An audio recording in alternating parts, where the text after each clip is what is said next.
Perfecto. Sí, perfecto. Sí.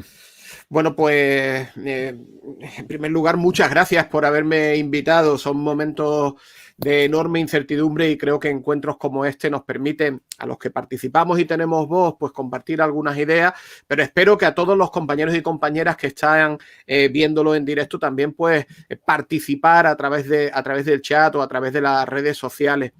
Tanto a vosotras, a vosotros, como a todos los que nos ven a través de YouTube o Facebook Live, me gustaría preguntaros pues cómo lleváis este momento tan tremendo de confinamiento y hacer extensible esta pregunta también a nuestro alumnado. ¿Cómo llevará nuestro alumnado este momento de confinamiento? Lo que está tremendamente claro es que el confinamiento acabará y de alguna manera lo que estamos haciendo hoy es construir una educación diferente más allá de este momento de pandemia y de confinamiento. Y yo espero que algún día pues ocupemos los espacios que nos pertenecen, el aula, la escuela y también la playa, claro que sí. Jorge, a la pregunta que me hacías me gustaría responder desde esta idea de Marina Garcés, ¿no? Tenemos un problema común y la única manera de salir de este problema común es la forma de organización que nos demos a nosotros mismos. Diseño curricular no es más que una manera de llamar a una forma de organizarnos en la escuela, solo que a veces creemos que es una organización que viene de arriba hacia abajo, que dicta el ministerio o que dictan las comunidades autónomas. Bueno, pues precisamente en este momento tan tremendo que estamos viviendo, las comunidades autónomas y el ministerio están diciendo que no, que el diseño curricular lo organizamos los docentes desde abajo hacia arriba, porque han recurrido a la expresión de autonomía de los centros para que seamos nosotros, los docentes, quienes solucionemos el tremendo problema de cómo hacer real el derecho a la educación. Entonces, hoy más que nunca, el diseño curricular es una actividad de organización colectiva que tiene lugar de abajo hacia arriba. Entonces, a esta pregunta de qué hemos aprendido de e-learning, tres ideas muy sencillas y proseguimos con el debate. En tres diapositivas. Claro, si queréis saber qué hemos aprendido del e-learning, lo que no entiendo es que me invitéis a mí, que soy nada más que alguien que lo cuenta con cierta gracia. Compañeros investigadores como Manuel Area o Jordi Adel llevan muchísimos años investigando y exponiendo qué sabemos sobre e-learning y cómo podemos aprovecharlo. Yo voy a utilizar esta referencia del año 2009, este artículo en el que ellos sintetizan las claves del e-learning para tres ideas fundamentales. En primer lugar, hemos pasado de la noche a la mañana del modelo de enseñanza presencial al modelo de educación a distancia. Esto en teoría es imposible hacerlo. Y sin embargo, los docentes hemos de alguna manera obrado la magia y se está haciendo. Lo que ocurre es que en el modelo de educación a distancia, como he señalado ahí, en primer lugar, lo relevante son los materiales didácticos y el aula virtual, y en segundo lugar, el segundo elemento relevante es la interacción social que se genera en los espacios virtuales. Aquí es donde nos encontramos con el problema. Hay un porcentaje razonable de estudiantes que no pueden acceder a los materiales didácticos y a la interacción social.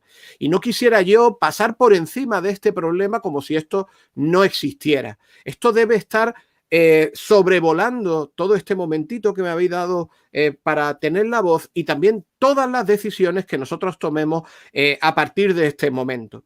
Si hay estudiantes que no tienen acceso a estos dos elementos, no estamos cumpliendo con el derecho a la educación.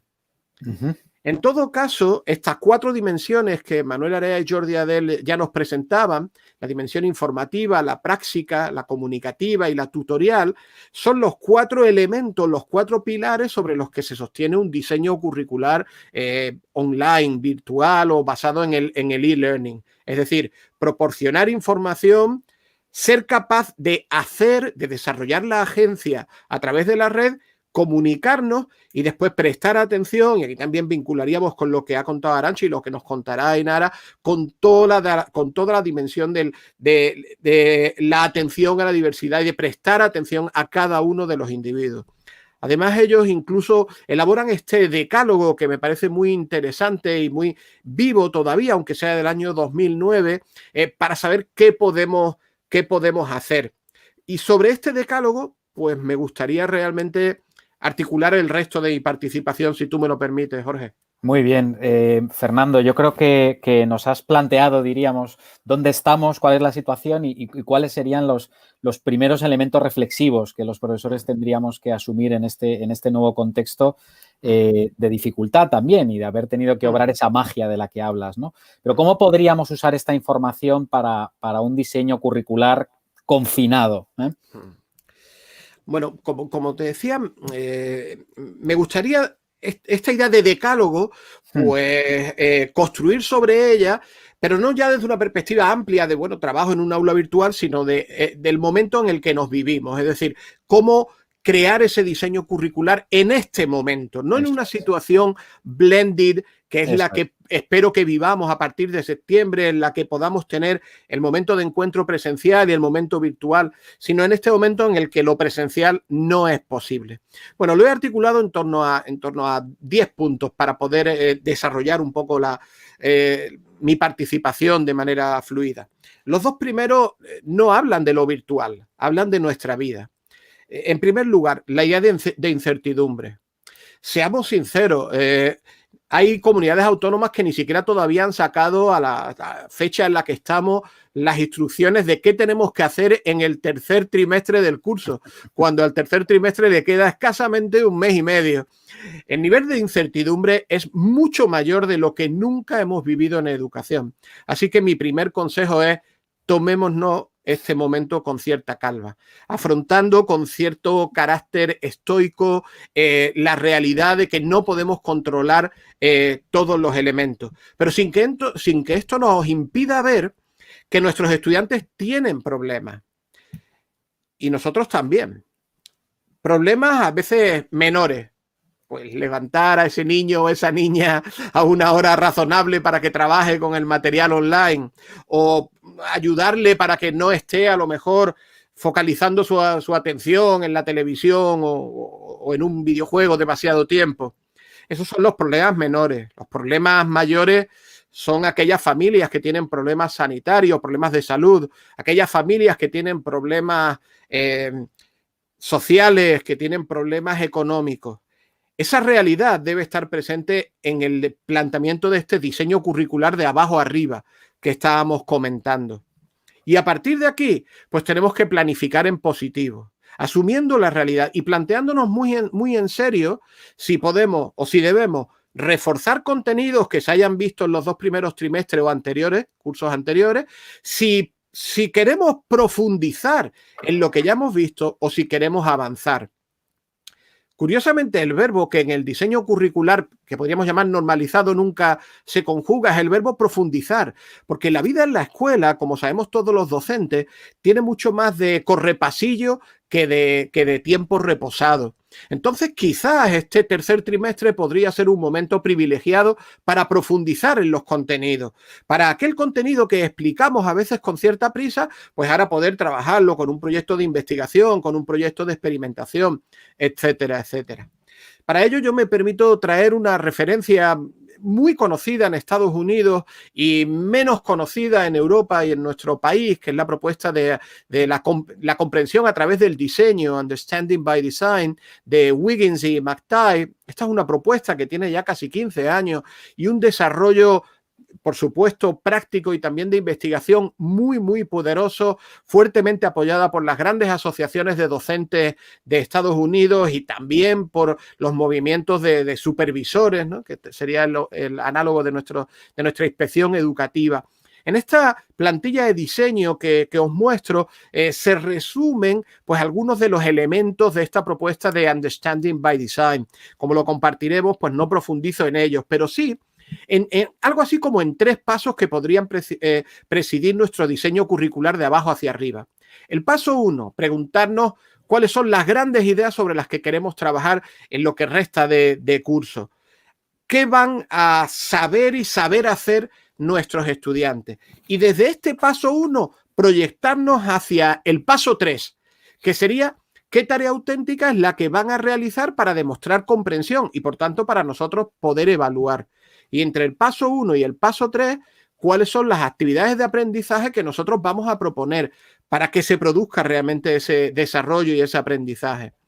Es decir, como nos falta el contacto visual y todas las estrategias de docencia habituales de la enseñanza presencial, tenemos que confiar en nuestra secuencia de actividades para que nos dé la clave de si nuestros estudiantes están aprendiendo o no están aprendiendo.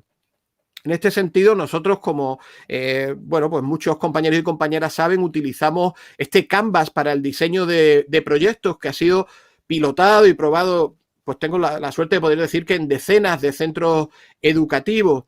Y además también me atrevería a proponer el resultado de una investigación que realizamos hace ya pues unos 5 años y que generó pues una publicación llamada Artefactos Digitales, en la cual, pues, a través de un trabajo fundamentalmente de carácter cualitativo, estuvimos preguntándole a compañeros y compañeras qué tipo de proyectos utilizaban en sus clases y qué tipo de artefactos digitales eran los que generaban. Y en esta web, pues, recogimos buena parte de aquellas evidencias de cuáles son los artefactos digitales que utilizaban y que ahora, pues, cobran total vigencia y total, bueno, pues carácter práctico.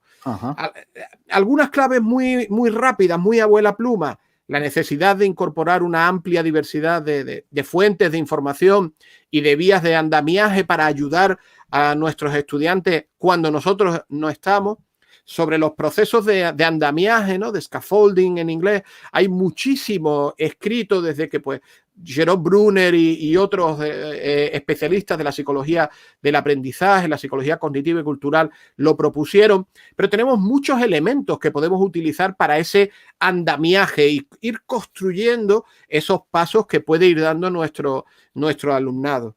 Claro, como estamos en un contexto de e-learning, pues también recordar que los tiempos cambian y que no podemos vivir igual que cuando estamos en enseñanza presencial. En enseñanza presencial todo es síncrono y ahora hay que distinguir entre sincronía y asincronía, considerando que realmente cada una de nuestras actividades demanda un tiempo por parte del alumnado y no es simplemente el tiempo de sentarse y ejecutar el ejercicio, sino que hay una serie de factores positivos o de distractores que inciden en ello. Entonces, cuando se diseña para la red o se diseña para contextos virtuales, hay que ser muy conscientes de que no estamos trabajando solo con nuestro tiempo, sino con el tiempo de vida de nuestro alumnado. Y por acabar ya este primer hilo, por si tienes alguna última pregunta, pues yo creo que la gran cuestión en este tercer trimestre es cómo vamos a evaluar. Claro. Aquí hay dos problemas. En primer lugar, confundir evaluar con calificar. Evaluar es detectar las dificultades para intentar solventarlas y que el aprendizaje siga su curso. El primer problema sería confundirlo. Para evaluar tenemos muchas herramientas, rúbricas, portafolios, diarios de aprendizaje. Nosotros, por ejemplo, en Conecta 13 hace ya algún tiempo propusimos esta idea de rúbrica de entrada única, que en el contexto anglosajón también es bastante conocida. Sustituir la complejidad técnica de una rúbrica por un elemento mucho más sintético, mucho más enfocado a la realidad. Y en todo caso, la evaluación debe llevarnos claramente en un contexto de enseñanza virtual a la idea de planes personalizados de aprendizaje. Si no reflexionamos sobre cómo vamos a evaluar o calificar, este gran trimestre puede ser un fracaso antológico. No podemos confiar en exámenes online ni en esos exámenes que estamos diseñando con Google Form. Eso no es evaluar. Eso va a ser cubrir un expediente que va a machacar a muchos de nuestros niños y niñas. Sí, Fernando, tenemos poco tiempo, pero no quería dejar de preguntarte si el diseño curricular tenemos que pensarlo para las personas, con las personas. Si en un minuto nos puedes contar sobre esta cuestión. Bueno, yo creo que esto se cuenta en un minuto porque tenemos grandes profesionales en el aula y en el aula virtual. Solo algunas ideas. En primer lugar, la idea de autonomía, para lo cual el recurso del docente es la empatía. Es decir, si yo quiero que ellos sean autónomos, me tengo que poner, como se dice en inglés, en sus zapatos. Y a partir de aquí diseñar tareas con instrucciones muy claras, con guías y pautas muy, muy fácilmente comprensibles por parte de nuestro alumnado. En segundo lugar, si queremos autonomía, no es solo un trabajo de empatía hacia el individuo, sino también articular los mecanismos para que trabajen en grupo. Lo cual, por otro lado, debería ser una herencia para cuando volvamos al aula presencial. El aprendizaje no es una tarea individual, ocurre en el cerebro de cada uno y en el cuerpo de cada uno, pero se realiza a través de grupos, de parejas y de encuentros con otras personas. Para esto hace falta coordinación entre los docentes, muy claramente acerca del tipo de tareas, el número de tareas y el tiempo para cada una de ellas. Y además podría ser una buena oportunidad para desarrollarnos profesionalmente. Y nosotros aquí pues hemos hecho algunas propuestas, como por ejemplo también defienden los compañeros de la Universidad de Málaga, Encarna Soto, Ángel Pérez Gómez, en relación con la idea del lesson study, que es la búsqueda de evidencia en nuestra propia tarea como docentes. Y por último, pues además hay un amplio mundo de pedagogías emergentes. Bueno, aquí hemos puesto estas 10, podríamos haber puesto muchas otras. Y nosotros aquí, junto con los participantes en el máster de la Universidad Carlos III sobre innovación educativa, hemos estado publicando en la revista Educación 3.0 evidencias que apoyan cada una de estas pedagogías emergentes y que pueden ser utilizadas en estos momentos de confinamiento. Poco más en este minuto. Decirle a todos los docentes que realmente mi admiración hacia ellos no tiene límites, porque lo que la administración no ha sido capaz de hacer, que es crear una educación digital, nosotros lo hemos hecho cuando nos acostamos el día 13 y nos levantamos el día 14. Yo espero que algún día salgamos. Lo que pasa es que lo que no tenemos es que olvidar las lecciones que hemos aprendido en este tiempo, y que la construcción de ese futuro diferente y posible que decía Philippe Mérieux, pues la hagamos con las lecciones que hemos aprendido también en este tiempo de enseñanza confinada. Muy bien, Fernando, muchísimas gracias por Gracias a ti, Jorge. Nos vemos dentro